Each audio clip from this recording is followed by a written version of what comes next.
সংসার সুখের হয় রমণীর গুণে। আর রমণী সুখের হয় কিসের গুণে? খাওয়া দাওয়ার গুণে না গো, সতীত্বের গুণে।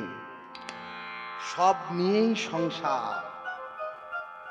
সংসারটা হবে সেটা যেন সার মর্মটাই শুধু কৃষ্ণ ভজন হয়, আর না হলে সব অসার।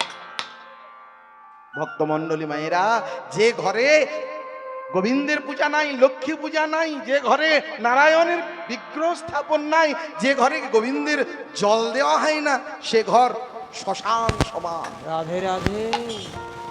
সে ঘরে শ্মশান সমান। আজ থেকে এই কীর্তন শুনে গিয়ে, এই অধমের কথা শুনে গিয়ে মা সবার ঘরে এক কোণে লক্ষ্মীর আসন পাতুন, সঙ্গে নারায়ণকে রাখুন।